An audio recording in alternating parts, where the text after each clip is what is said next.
हम खुश शामिल करेंगे। सिफारत खाना पाकिस्तान काहिरा 27 फलस्तीनी तलबा पर मुश्तमिल पहला बैच गजा से पाकिस्तान रवाना हो गया है। काहिरा में पाकिस्तानी सिफारत खाने के अमले और अल खिदमत फाउंडेशन के नुमाइंदों ने फलस्तीनी तलबा को काहिरा से लाहौर के लिए रवाना किया। इस हवाले से मज़ीद जानते हैं नुमाइंदा खुसूसी सलमान अमान से। जी सलमान, बताइएगा क्या तफसीलात आ रही हैं?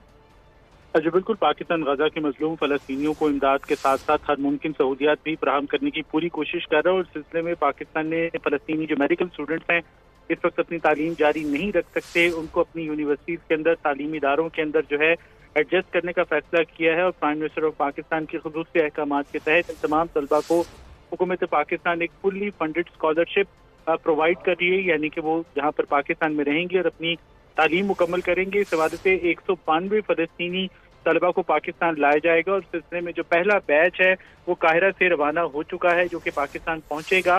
और बताया गया कि इब्तदाई तौर पर 27 फलस्तीनी तलबा जो हैं वो काहिरा से लाहौर रवाना हुए हैं, जिन्हें पाकिस्तानी सिफारत खाने ने, पाकिस्तानी अमले ने और दीगर हकाम ने रुख्सत किया है। और ये तमाम तलबा पाकिस्तान की तालीमी इदारों में अपनी तालीम का सिलसिला जो है वो मुकम्मल करेंगे। जी, नुमाइंदा खुसूसी सलमान अवान तफसीलन आगाह कर रहे थे। आपका